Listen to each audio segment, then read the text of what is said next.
O vermelho, que garante a ignição das outras 3 forças elementais, unificando em uma quintessência sensual, catártica, amazonina, também representa a potência marcial e férrea no trabalho salamândrico do grau iniciático.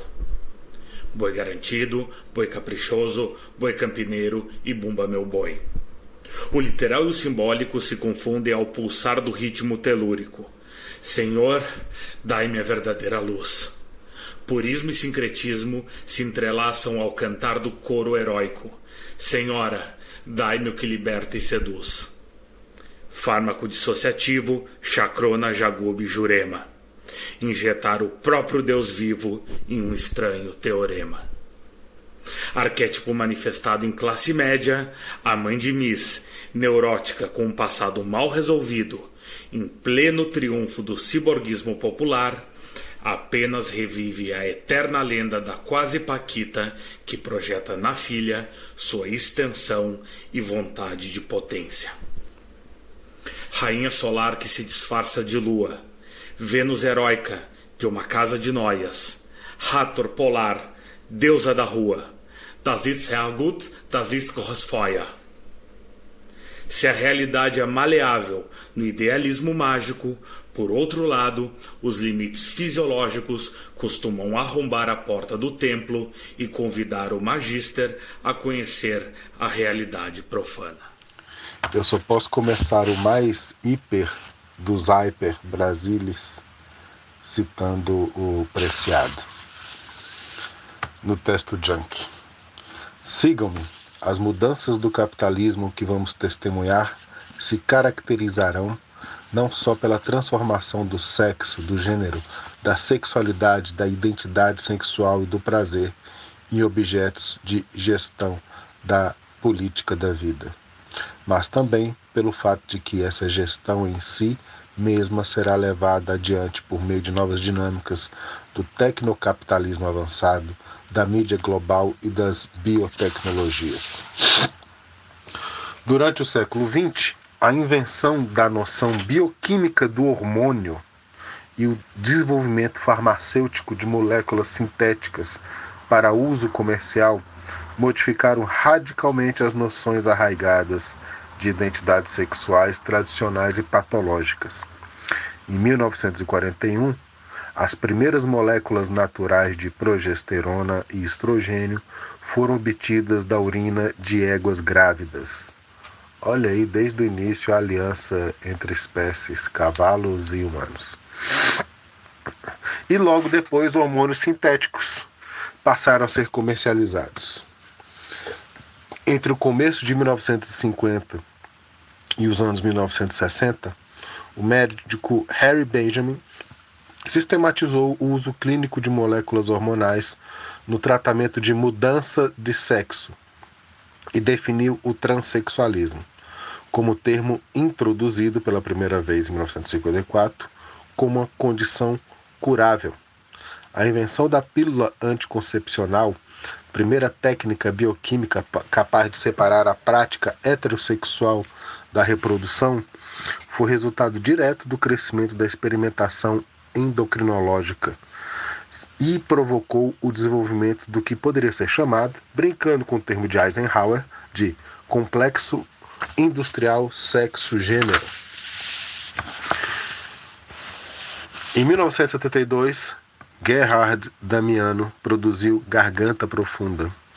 Estrelado por Linda Lovelace, o longa-metragem foi amplamente comercializado nos Estados Unidos e se tornou um dos filmes mais vistos de todos os tempos, arrecadando mais de 600 milhões de dólares. A partir desse momento, a produção de filmes pornôs explodiu. De 30 lançamentos clandestinos em todo o país em 1950 para mais de 2.500 novos títulos em 1970. Na década de 1950, a Agência Central da Inteligência dos Estados Unidos, a CIA, realizou uma série de experimentos com eletrochoque e drogas psicodélicas e alucinógenas, como parte de um programa de lavagem cerebral, interrogatório militar e tortura psicológica. Durante a segunda metade do século XX, os mecanismos do regime farmacopornográfico serão materializados nos campos da psicologia, da sexologia e da endocrinologia. Se a ciência alcançou o lugar hegemônico como discurso e prática da nossa cultura, isso se deve, como notaram Ian Hacking, Steve Ulgar e Bruno Latour, a seu funcionamento como um aparato discursivo material da produção físico-corpórea.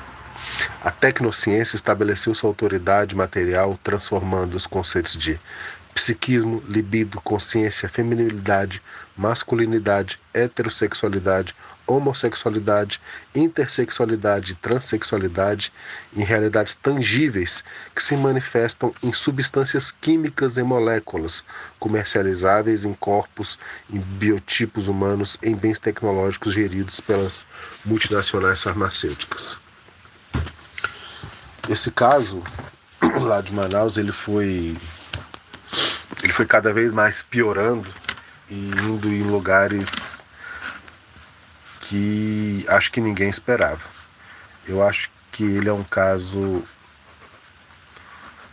que nem se a gente inventasse mentiras aqui na Hyper Brasilis, na Deep Brasilis, a gente teria ido tão longe, como todo mundo percebeu.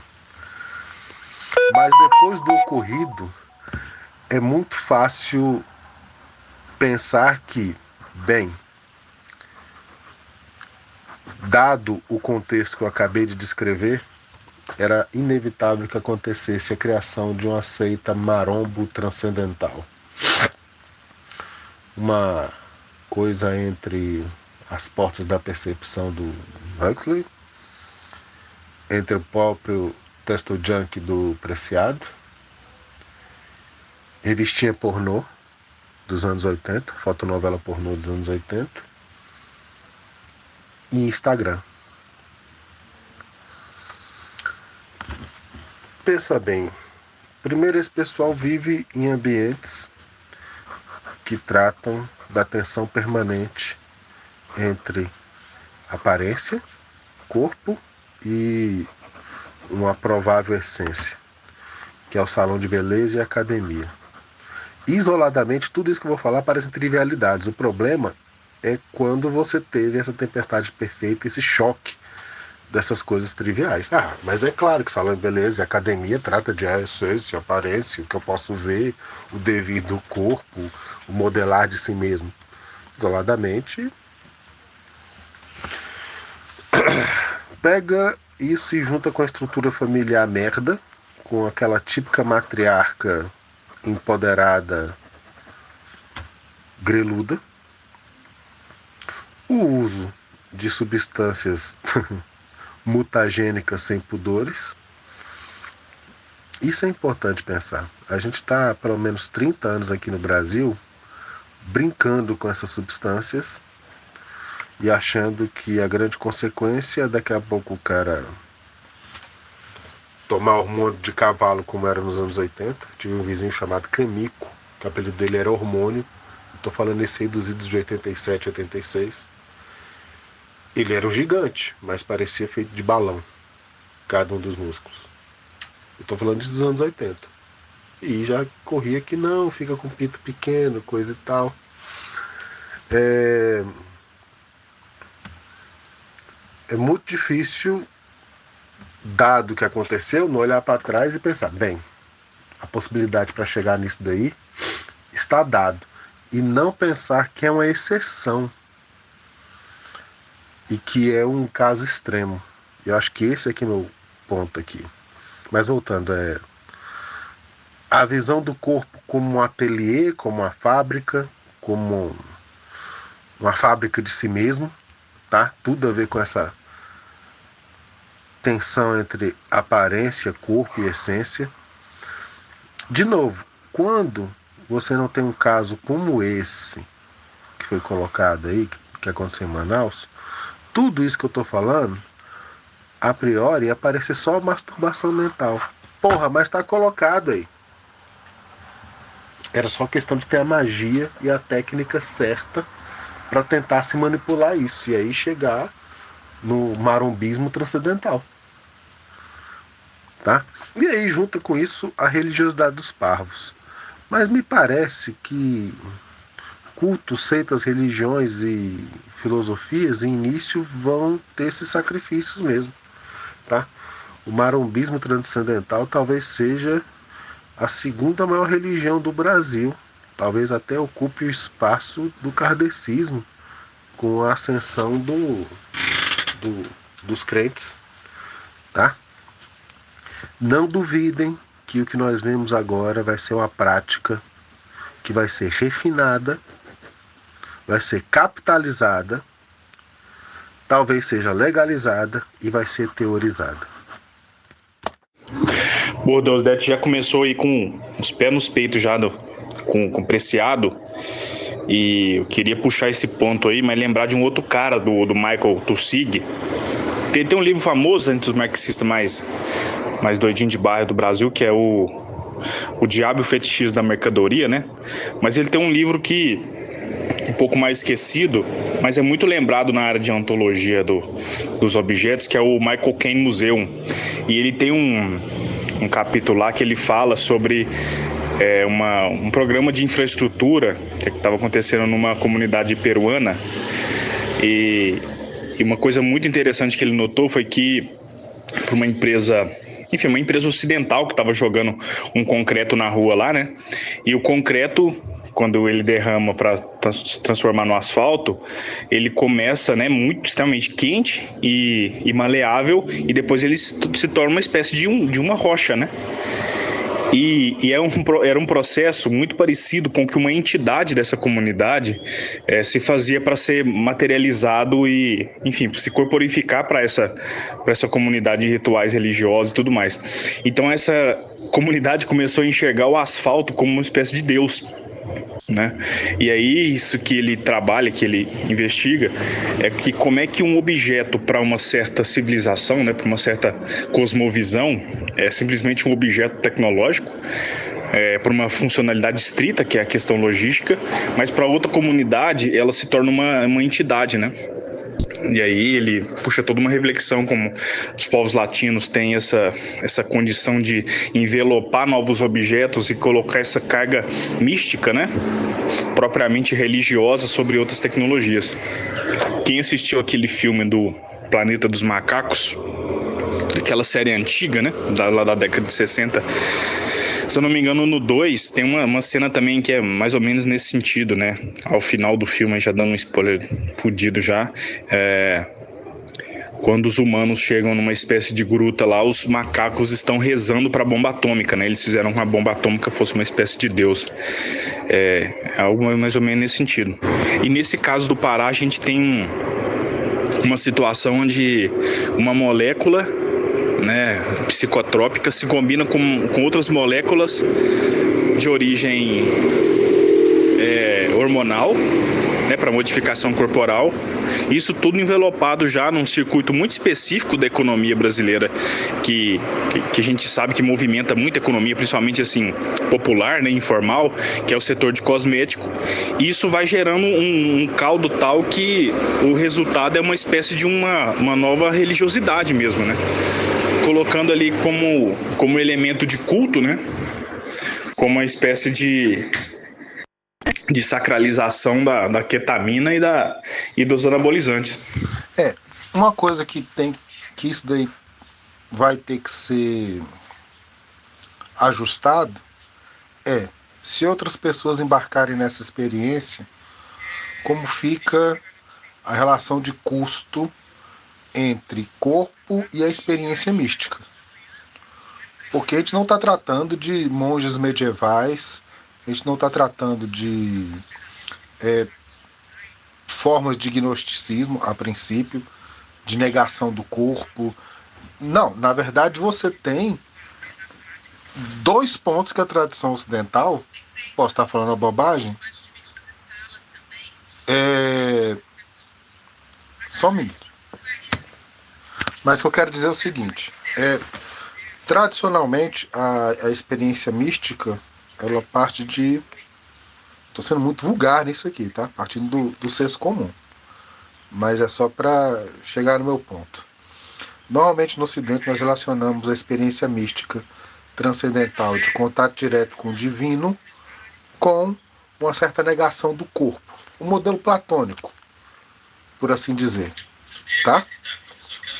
Olha, quanto a isso ser uma espécie de nova tendência, me parece que sim, pode ser um ponto zero, claro que não um zero absoluto, né, porque as coisas não brotam do nada, senão seus contextos. Mas pode ser sim uma espécie de ponto zero. Agora, para isso começar a espraiar de fato, vai precisar uma certa conexão em algum lugar que não esteja tão longe demais das capitais, né? E quando eu falo conexão, eu não digo uma continuação literal ou tão próxima disso aí que aconteceu, porque a galera aí perdeu a mão muito rápido por várias razões, né? É claro que o fato disso ter ocorrido no eixo Manaus-Parintins, e aqui é importante mencionar Parintins, porque embora eles fossem de Manaus, não é casual a intersecção com a festa, né? E com tudo que ela significa, que vai muito além de meros bois grenalizados e uma terceira via, né? Que é o boi campineiro, né? Porque sim, tem um terceiro boi, tá? Que é o boi campineiro, verde e amarelo. Seria o boi campineiro Ciro Gomes de Parintins? Não sabemos. Mas eu dizer que o negócio ter sido nesse eixo Manaus-Parintins, obviamente não vai ser um viabilizador de porra nenhuma, né? Tá aí a cultura de ayahuasca no Brasil, que é basicamente o daime e suas variáveis. Ter começado no norte do país e, porra, cara, em não muitas décadas ter ganhado o país inteiro, né? Só que, lógico, agora a gente está lidando com uma lógica de tempos muito mais acelerada. Então deve ser questão aí de meses ou poucos anos para começar a surgir movimentos parecidos. Pô, não é nenhuma previsão, sabe? É uma possibilidade. Não estou nem cravando isso como uma certeza que eu tenho. Não tenho mesmo.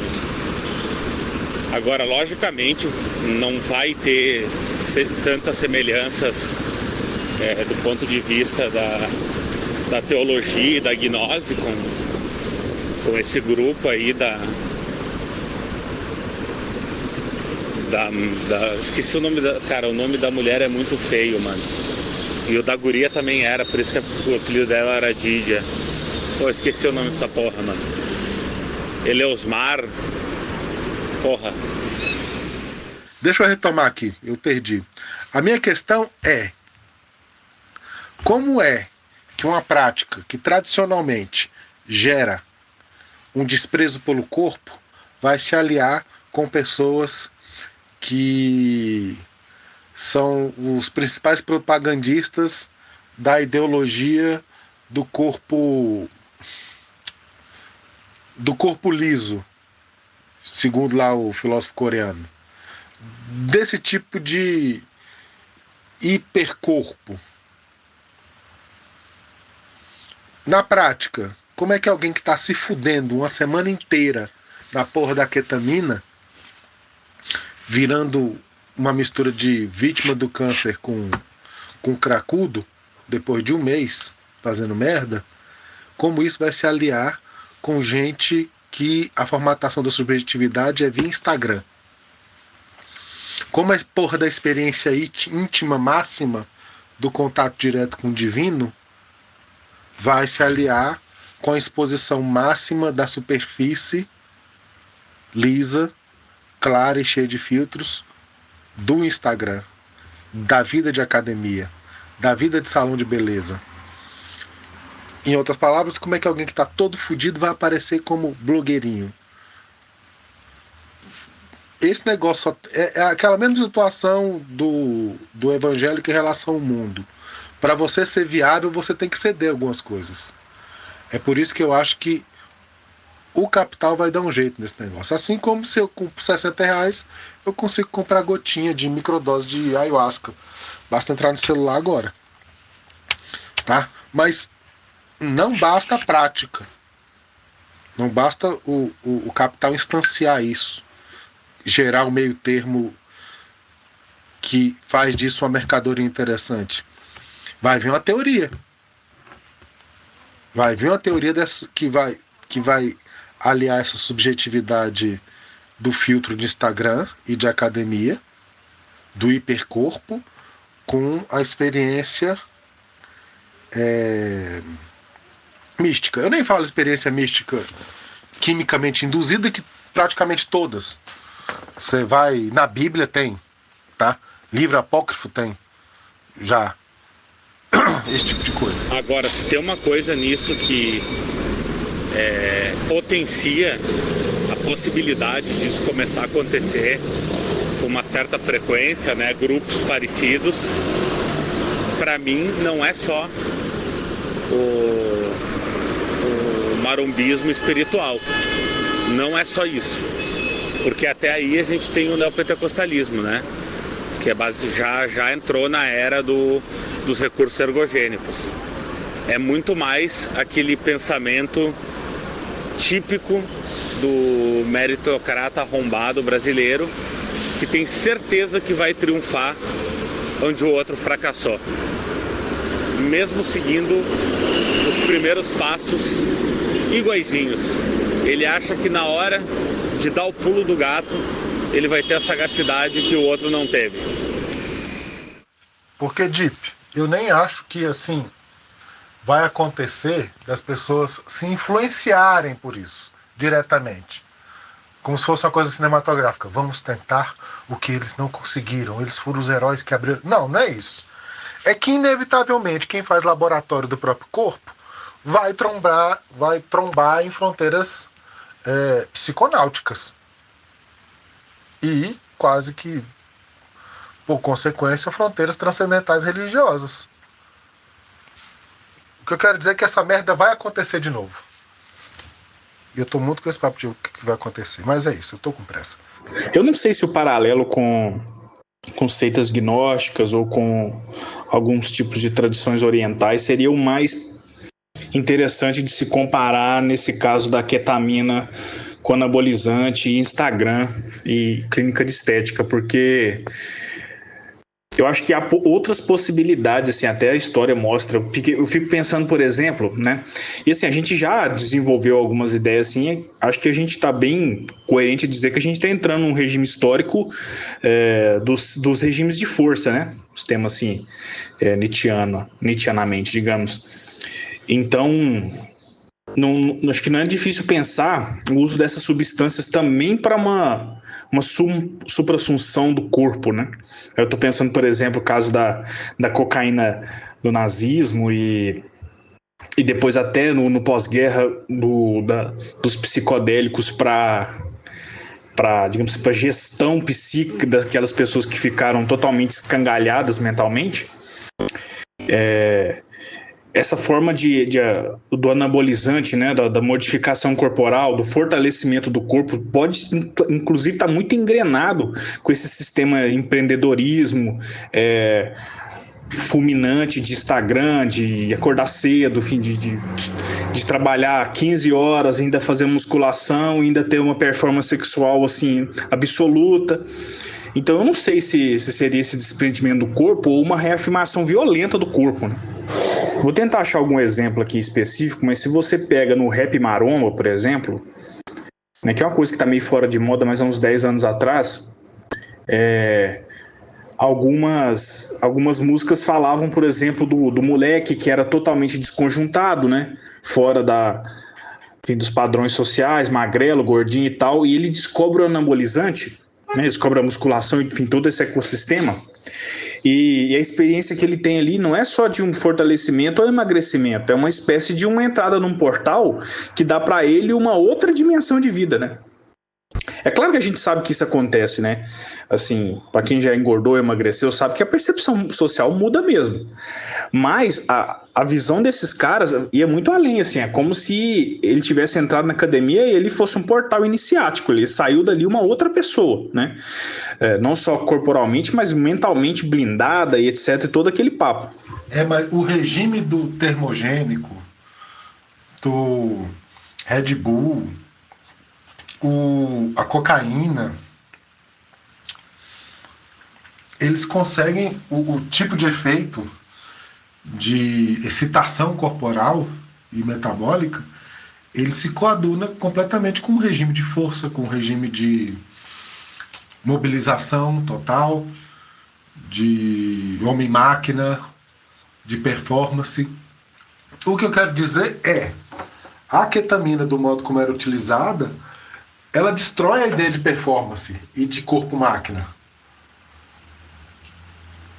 E como é que isso vai se coadunar uma coisa com a outra? Essa que é a minha dúvida. A impressão que eu tenho é que nesse contexto deles a ketamina foi meramente circunstancial. Foi o que apareceu na roda, testaram, gostaram e aí não conseguiram mais sair.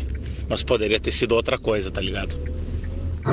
Então, isso aí é uma questão interessante mesmo, mas me parece que é uma combinação possível. Se você analisa, por exemplo, aquele documentário Pumping Iron do Arnold, né? Sobre aquele Olímpia, o Olímpia de 67, não sei. É um bom filme. Eu assisti várias vezes, é um filme interessante, mas tem um frame daquele filme que mostra o Arnold Schwarzenegger fumando maconha. É uma coisa pouco discutida, mas ele tá lombradaço assim de maconha. Né? E um cara que à época, provavelmente ele estava no auge do uso de qualquer tipo de substância. Né? E o GH na época mal era sintetizado e tal. Sim, poderia. E eu acho que esse tipo de falha vai acontecer várias vezes. Porque inevitavelmente novas substâncias vão dar efeitos diversos não previstos e não vai ter experimentação em laboratório que vá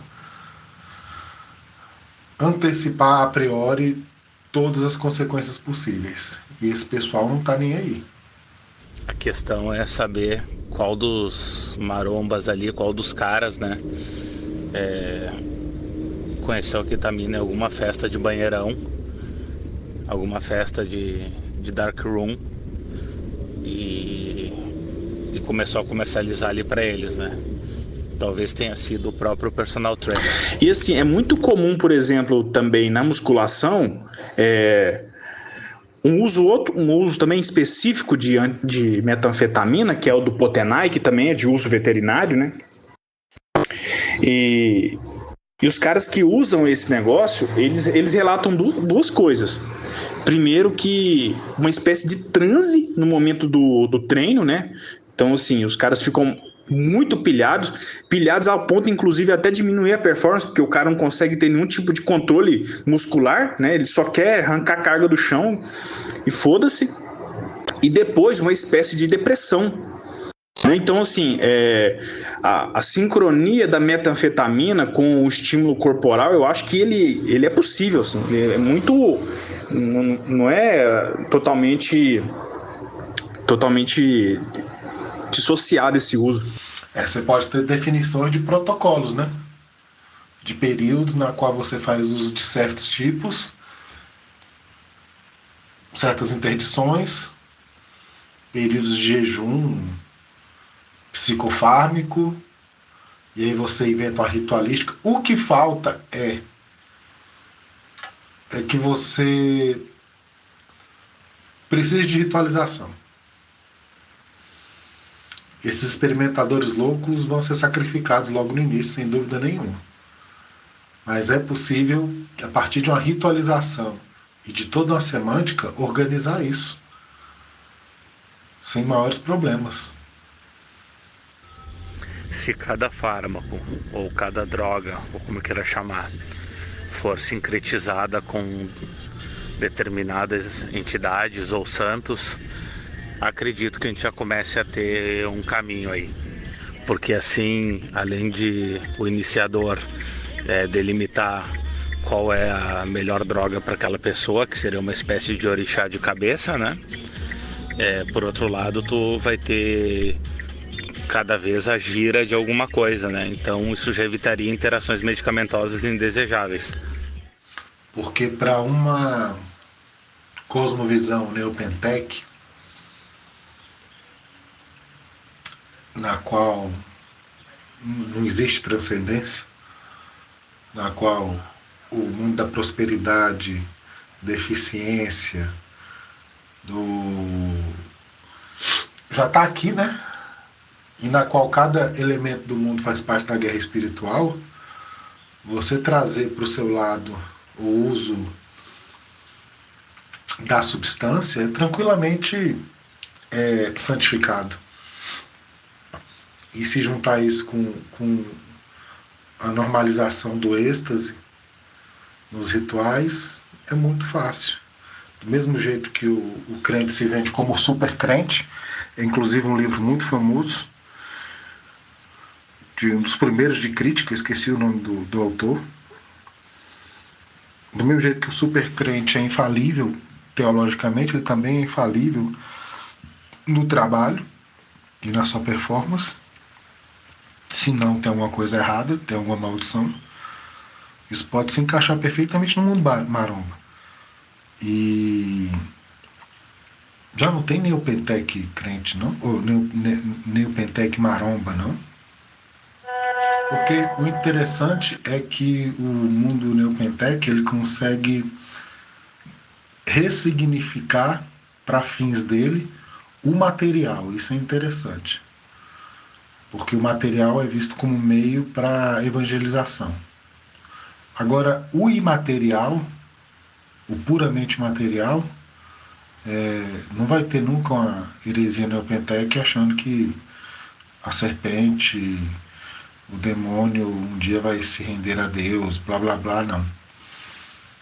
Mas uma neopentequização hormonal é possível. E até o padrão lá da mulher era um padrão autoritário de pastora bispa, né? Contratando as pessoas do salão dela e colocando todo mundo para tomar a droga santa junto. Sim, o modelo dele estava muito mais próximo de uma igreja coercitiva do que de um terreiro. Isso eu não tenho dúvida quanto a isso. Bem, eu estou com dificuldade de inserir a questão da suruba aí, né? Se alguém der uma força aí.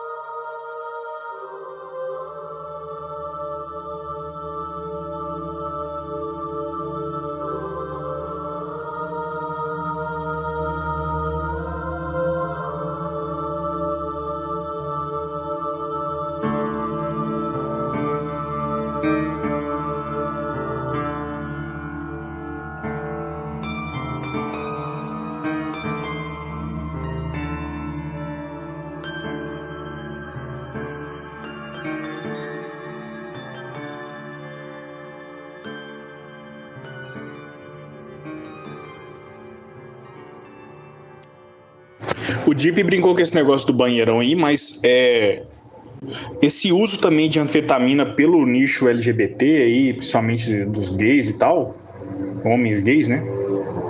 Ele, se você ver relatos na internet aí, tem até uma notícia, um texto imenso da Piauí de meses atrás falando sobre essa questão do chemsex, que os caras se entopem de anfetamina para ficar, enfim, transando aí durante dias e tal. É um efeito que revela que não é só uma questão de corpos heterossexuais, né, de homens hétero pilhando para pegar mulher e essas coisas assim.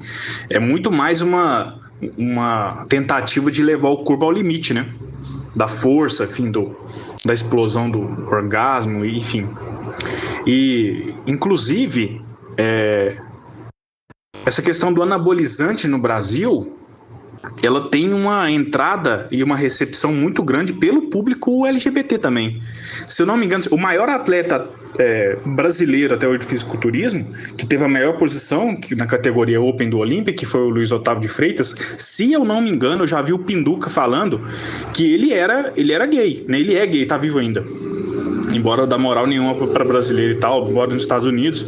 E na época tinha um circuito do Gala Gay Carioca, que assim, a galera que ia nesse negócio, se subisse em cima de um palco de fisiculturismo, rapava tudo, porque assim, era uma galera de um nicho muito específico, de gays assim, com grana, no Rio de Janeiro e tal, e essa galera era a receptora e a principal importadora de substância anabolizante, né? E assim, era um duplo nicho, né, que eles tinham ali na década de 80 e 90, que ao mesmo tempo da exclusão por serem homossexuais e também da exclusão da musculação tinha a época, né?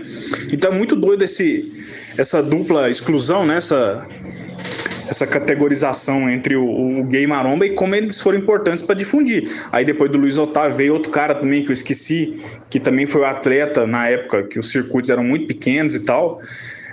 Enfim, então assim, não é só essa questão de pilhação de hétero, não. É meio uma obviedade que eu vou dizer, né? Mas só para constar, eu vejo como caminhos bem diferentes, assim. A neopentecostalização dos recursos ergogênicos aí, do uso de substâncias e do clássico caminho tipicamente brasileiro, né, de sincretismo entre orixás e santos e esse rolê todo que vai descambar em alguma espécie de cristianismo mais suave, assim. Porque, cara, o catolicismo, a gente já falou disso algumas vezes, né? O catolicismo, ele resolveu o problema da monotonia monoteísta, digamos, com a questão dos santos, né? Isso é, recurso bastante óbvio. No judaísmo, isso se resolveu com o método cabalístico até certo ponto, né? Embora sejam coisas diferentes. E, cara, o mundo evangélico não tem isso, né? O mundo evangélico é totalmente pobre de símbolos, porque ele se apropria de todos os símbolos possíveis e, como disse o Deusdedit, transforma eles em meras ferramentas para a evangelização, né? Então eu vejo muito mais provável que em cada igreja seu pastor decida, né, as que aderirem a isso, né? Cada igreja, o seu pastor ali decida qual droga é de Deus e qual droga é do diabo, e já era, né? Então, o negócio de ter virado uma seita, porra, a mulher queria criar uma vila para uso disso daí. É muito da convicção do recém-convertido que quer que todo mundo partilhe as delícias que ela também está partilhando. Cara, vocês sabem, o traço contracultural anos 60 disso, se você pegar estruturalmente, é muito parecido com o que a gente já conhece. Até a comunidade Novos Baianos, ketamina, a mulher queria fazer, porra. Cada vez mais. E aí eu lembro da fala da filha da Baby Consuelo sobre o corpo da mulher que fica marcada pela porra do cara eternamente. Cada vez mais, meu irmão. E a própria Baby, né? E o próprio Olavo. Cada vez mais a contracultura, o saldo tá complicado.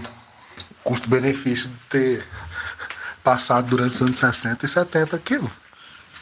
Então, eu sei que é um tropo reacionário, católico reacionário, mas é muito complicado não ler o Gilberto de Ram e não dar uma razão para ele, como o espírito evangélico protestante ele é parasitário de símbolos, né? Ele nunca, a hermenêutica lá nunca traz o símbolo, nunca enriquece o símbolo. Todo símbolo que eles se apropriam, ele é tão somente esvaziado. É a parasitação. Agem como parasitas.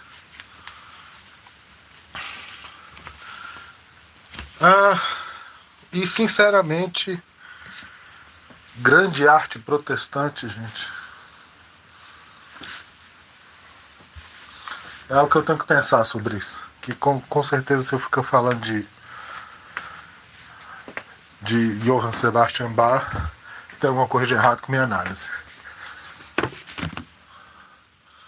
Eu vejo que a Igreja Católica, ela, num primeiro momento, ela recebeu mal essa questão dos pastores que faziam musculação, né, que tentavam sensualizar, é o caso do Fábio de Mello e tal. Mas assim, com o tempo, eu acho que ela acabou por aceitar que esse vetor do ciborguismo é mais forte do que qualquer mudança interna da igreja. Então você vê, por exemplo, pastores não implicam com o fato de um Léo Stronda agora estar convertido, né? E outros também, vários marombas aí são também evangélicos mais ou menos atuantes, né? E católicos também em alguma medida. Então assim, hoje você vê muito padre fazendo musculação. Inclusive uma vez eu estava treinando e tinha um cara fazendo um personal e ele falou com o personal assim: aqui, leve comigo porque eu não tô tomando nada recentemente não. E aí, com o desenvolver da conversa, ele acabou assim, mostrando que sabia toda a lista de anabolizantes de circulação no Brasil. E semanas depois eu descobri que o cara era um padre. Então assim, aquela coisa do corpo intocado, né, que pro católico é muito, muito caro, seja sexualmente, seja em termos até de mudanças mínimas, tatuagem e tal, isso aí foi completamente, digamos assim, profanado, né?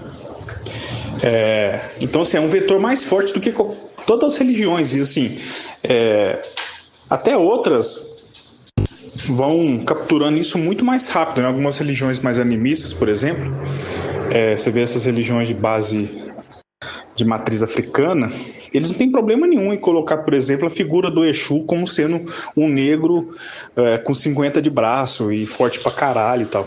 Porque a mística do reteté, a mística do Shambhala, Shambhala, Shambhala, da possessão, ela aqui no Brasil, obviamente, faz parte da apropriação neopentec de práticas afro. Isso é trivial, todo mundo sabe. Mas esse passo além para incorporar isso à ciborguização é complicada imaginar. Mas depois que abrir essa porteira, lá em Manaus, tudo é possível.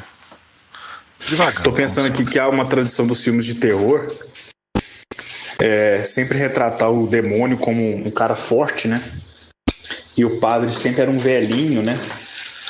Embora muito erudito, era um cara caquético que fazia a luta mágica, né? A luta religiosa com o diabo, né? Nos termos da luta totalmente imaterial, né?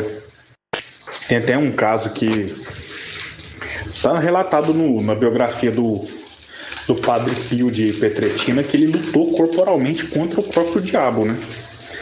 E ao que parece, nas últimas décadas, a Igreja Católica ela já admitiu que só a luta litúrgica não é suficiente, né? Então, assim, o padre agora também tem que ter um trapézio saltado, senão ele não vai aguentar lutar com o diabo, porque o diabo agora também está usando o GH chinês.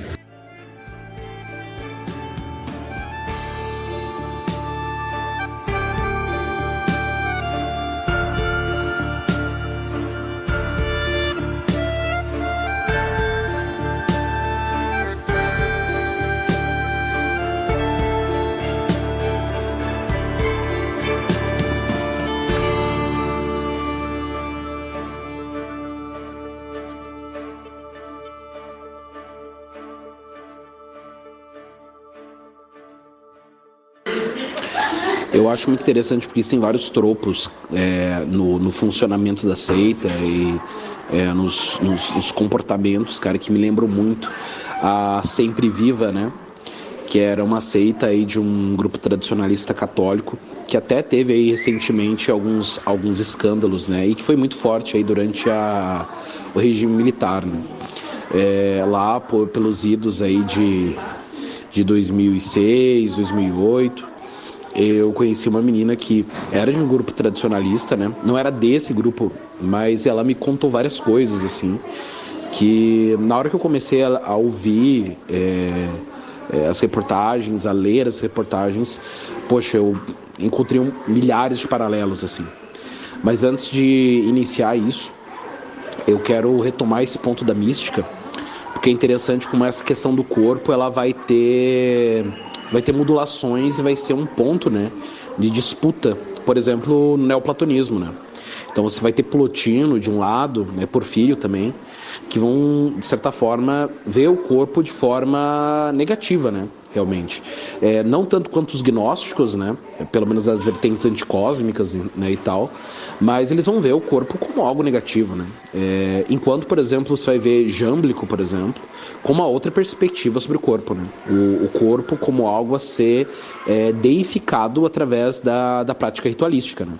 Então, da mesma forma como você pode sacralizar um objeto, né, e transformar ele em um suntemata, né, em algo que é capaz de ser um receptáculo, né, das atividades divinas, né, da luz divina, isso também poderia ser feito com o próprio corpo, né, do próprio corpo se tornar um instrumento ritualístico em alguma medida, né. Então existe essa ideia de uma deificação, né, do corpo, né, de uma supra-assunção, de certa forma, dos limites mortais do mesmo.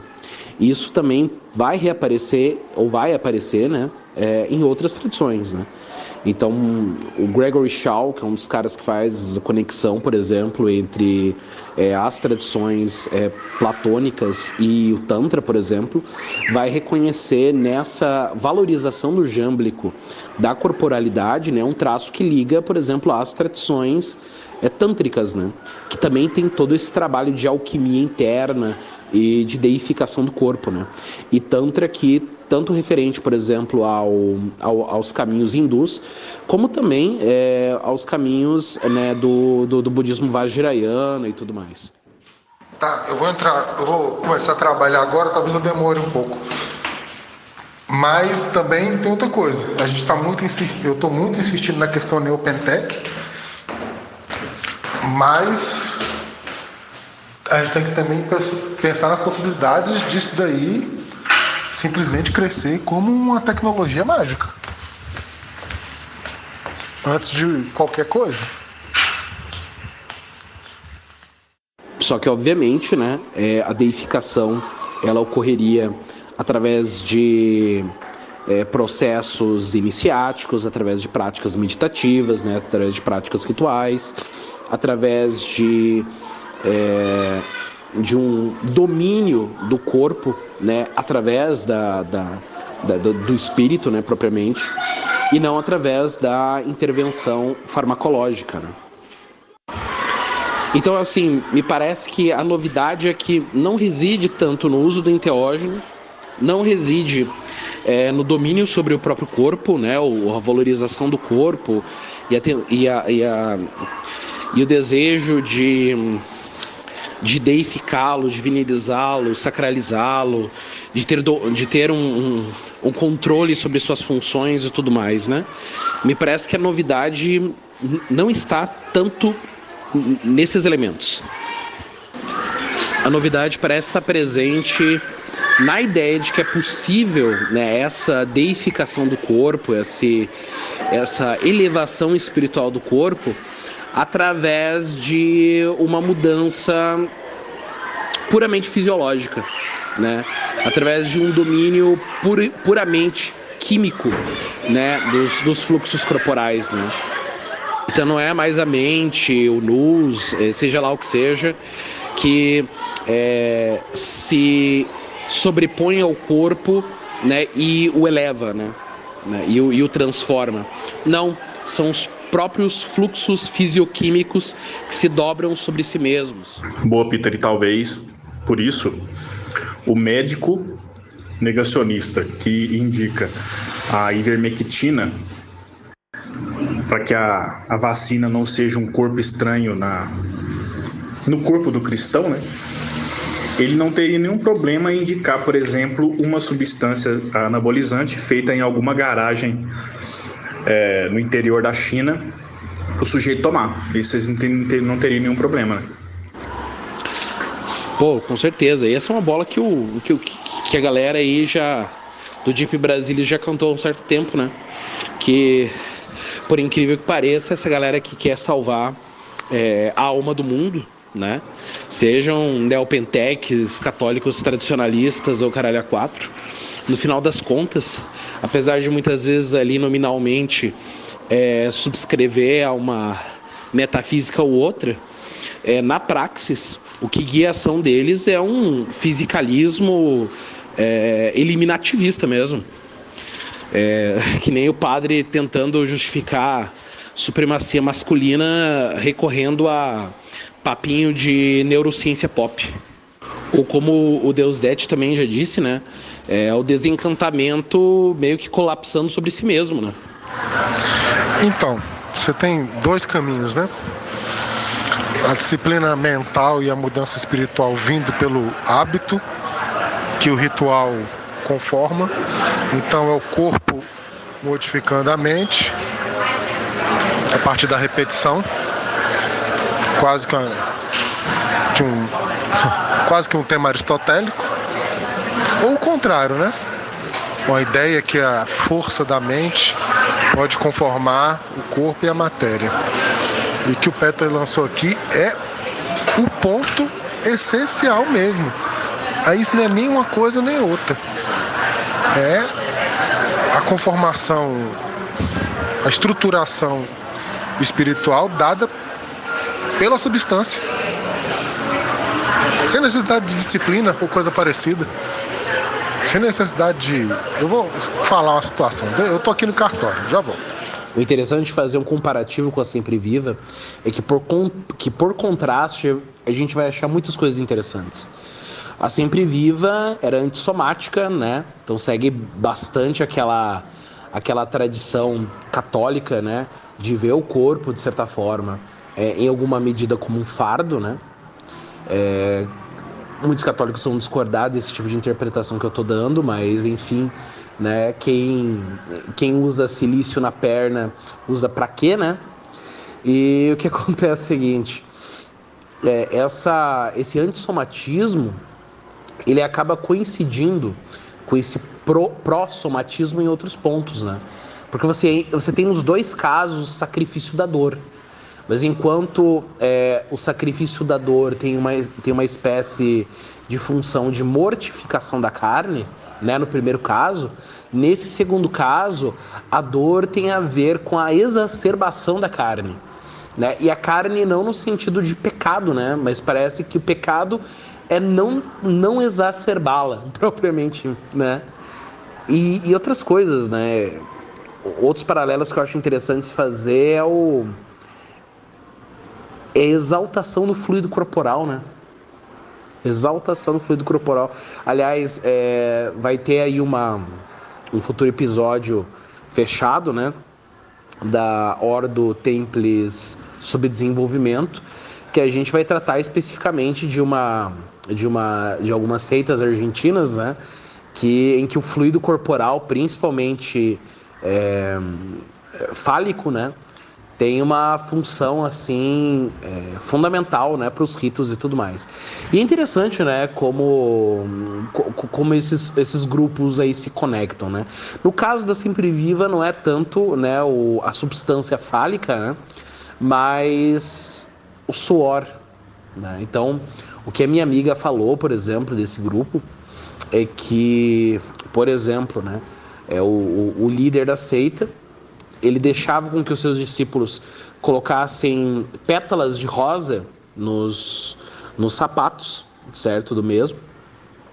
E depois, né, de um longo dia, aquelas pétalas temperadas com suor eram fervidas e era feito um chá para os discípulos, porque acreditavam que as gotas de suor, né, do líder da seita em questão eram sagradas, né, tinham um determinado poder. Da mesma forma que iam até eu ia falar sarcófago, ao túmulo da falecida mãe do mesmo, e pegavam as rosas do cemitério e faziam um chá também dessas rosas e também distribuíam para os seus discípulos.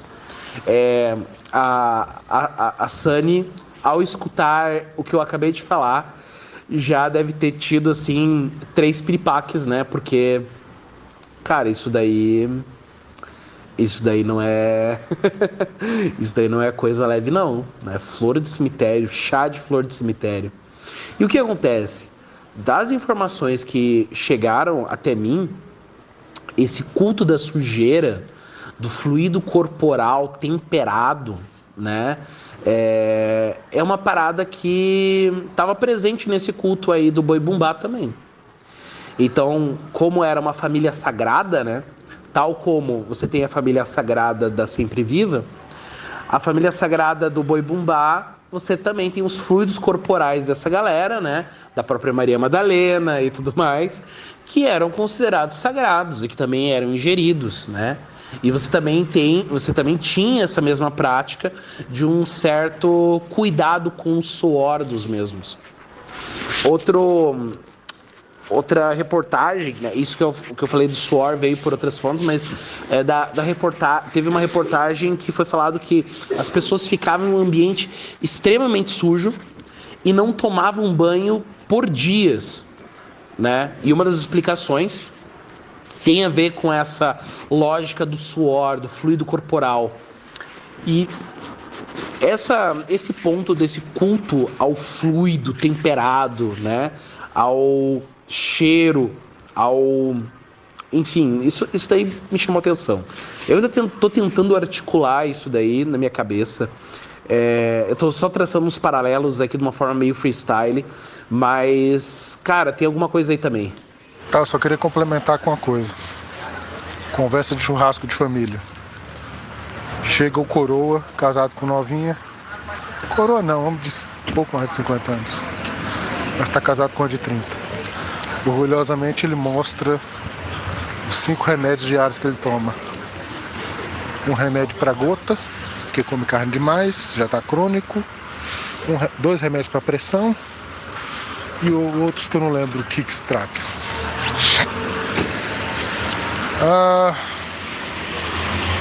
Chega o coroa místico de Pirinópolis e o discurso é tipicamente de seita. Você tem que mudar sua mentalidade. Mudando sua mentalidade você consegue fazer a mudança metabólica que meus exercícios e nutricionista vão impactar na sua vida, mas você tem que mudar sua mentalidade primeiro. Isso exige disciplina, isso não é para qualquer um. Dos 18 que entraram, só 4 estão comigo, mas essas doenças são ilusórias, tudo isso é um problema metabólico. A estrutura seita militarizada tá toda aí nessa porra.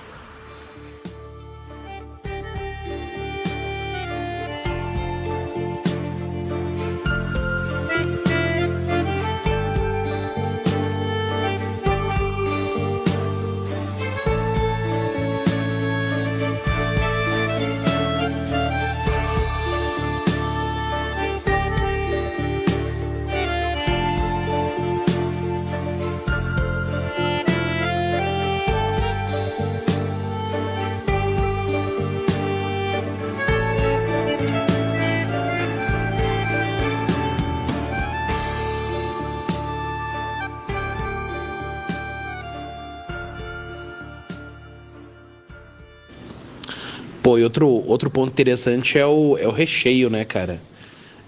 Desse culto aí, né? Que são aquelas cartas de Cristo, né? Que basicamente é o cristianismo New Age, né? Que tem a ver com o movimento Novo Pensamento, né? Que gerou coisas aí como Kai Balion, e tem gente que até hoje acha que tem alguma coisa a ver com o hermetismo, né? E é engraçado, cara, que esse tipo de de movimento, né? O movimento Novo Pensamento, que dá, por exemplo, sustentação àquelas loucuras ao estilo O Segredo e tudo mais. Isso daí, cara, basicamente tomou conta das igrejas evangélicas, né? Basicamente teologia oficial neopentecostal, né? Só que sem a parte do panteísmo. E você tem todos esses coach da vida tendo como base esse tipo de linha, vamos dizer assim, sei lá, essa ontologia base, né? E não era diferente também com esse grupo aí, e que coincide perfeitamente aí com o discurso do coroa místico, dito aí pelo Deus Det.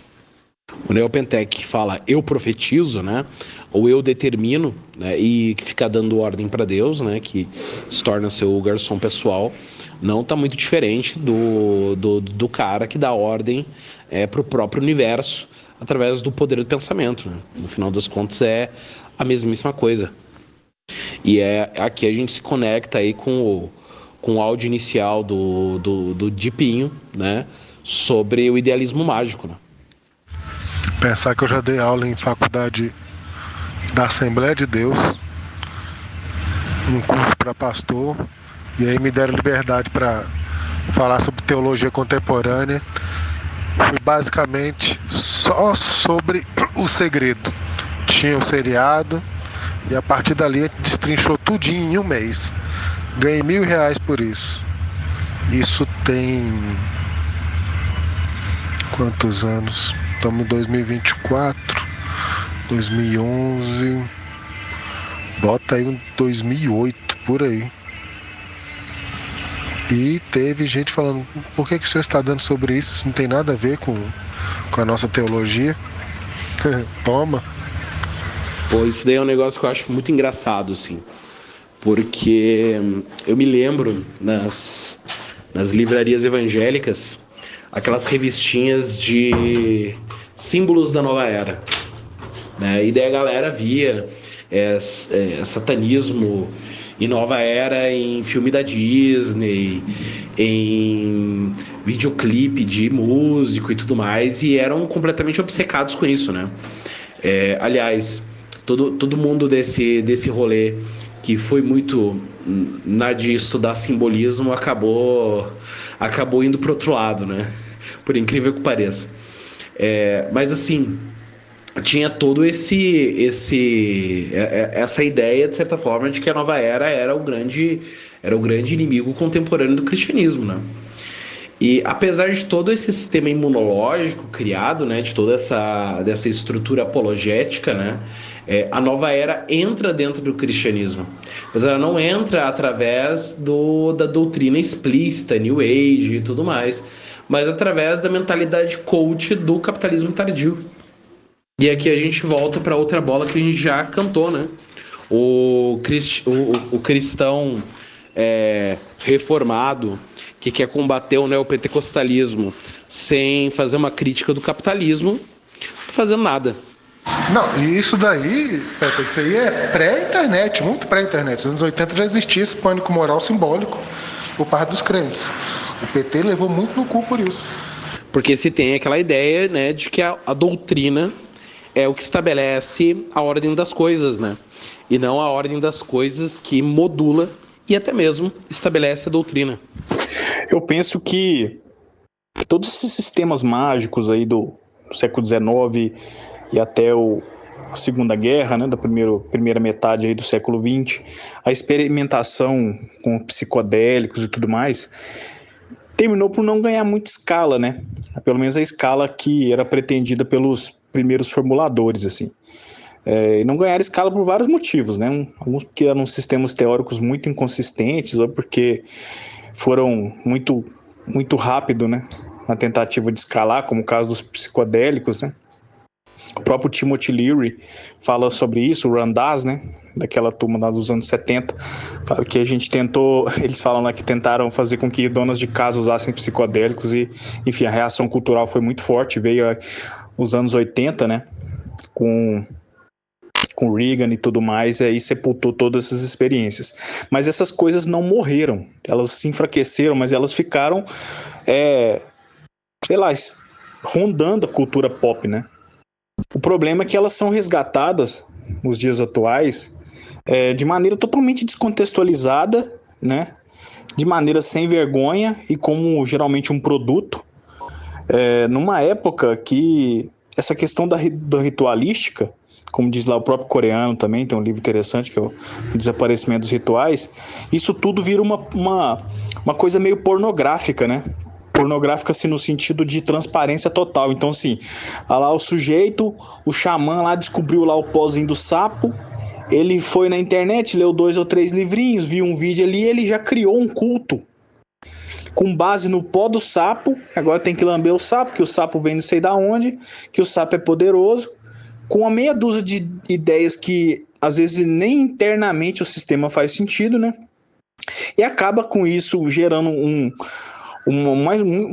rolezinho de classe média para fim de semana e um sistema teórico que não tem capacidade nenhuma de fazer resistência, enfim, ao próprio capital, à política, o que quer que seja, né? Então, assim, a gente está vivendo esse momento de bricolagem muito sem vergonha, em que, quando não enlouquece pessoas, aí gera alguns óbitos, mas acaba colocando no palco muita gente sem vergonha. Pois é, e aí a gente tem a conexão com outro rolê abissal, né, e completamente demoníaco, que é o xamanismo branco, né? Esse lance do sapo é impressionante, né? Porque assim, não há nenhuma prática tradicional envolvendo isso daí documentada, mas algum maluco, por algum motivo, né, deu uma lambida no bicho e começou a divulgar como se fosse sabedoria ancestral, né? E daí o que acontece, né? O nóia espiritualizado chama suas drogas de medicinas da terra, né? Então daí tá tudo bem, né? O xamanismo branco como uma espécie de máquina de guerra construída para se apropriar de tudo quanto é saber indígena e transformar em uma coisa absolutamente deplorável, né? E vendável, né? Encontra muito bem esses nichos aí, né? Obviamente tudo isso daí começa quando surge a ideia de xamanismo genérico, né? Mas eu não vou entrar nessa aqui nesse episódio. Assim, no primeiro momento eu não tenho nada contra o xamanismo branco enquanto rolê privado de gente que tá com dinheiro sobrando. Beleza. O problema é quando essas pessoas às vezes capturam algumas iniciativas que eram bastante, digamos assim, contra-hegemônicas, né? Para geralmente reafirmar um estilo de vida, né? Uma cosmovisão que é vertical, que é hierárquica, que é excludente, etc, né? Como o caso, por exemplo, dessa retomada aí da tal da energia sexual, né? Se você pega, por exemplo, a própria obra do Crowley, né? Mas eu acho que até do ponto de vista de algumas bruxas que andavam com o Crowley, a energia sexual era vista como um potencial de emancipação, né? De uma imposição de uma liberdade do corpo, né? Muito grande. Então, assim, até o Crowley, pelos relatos, ele era um cara bissexual, etc. Não quero entrar aqui nos detalhes se a carta... Esqueci qual carta. Tem uma carta do tarô de Crowley que diz que é uma alusão ao sexo anal homossexual, enfim. Mas até mesmo no tantrismo que chegou de forma muito turbulenta no Ocidente, com Osho e alguns monges budistas meio sem vergonhas, essa energia sexual era vista como uma forma de liberação do corpo da mulher, por exemplo, né? E aí isso, décadas depois, é utilizado por pastora evangélica para falar que a energia sexual ela é cumulativa, né, como se existisse um polo negativo das pessoas que vão acumulando energias negativas, como forma de regular o corpo de meninas evangélicas, assim, claramente de jovens da igreja. Então, assim, a coisa vai sendo capturada e vai virando uma arma na mão de canalha. Outro exemplo é o caso da psicologia analítica do Jung, né, que hoje todo mundo tem nojinho de estudar formalmente nas faculdades de psicologia, mas o negócio entra pela garagem com TikTok, né, e receitas para você incorporar o arquétipo do Napoleão para passar no concurso da Polícia Federal, esse tipo de coisa. Então, assim, algo que tinha um potencial criativo gigante vai sendo totalmente fragmentado e recortado para virar mais um produtinho de merda. Eu já vi pastor evangélico falando sobre a união das almas, e, porra, eu pensei que ele estava descrevendo algum líber. Desde a batalha espiritual, que foi uma febre em algumas décadas atrás em algumas igrejas evangélicas, até esse lance aí, o que a gente tem é uma espécie de metafísica esotérica entrando pela porta de trás, né?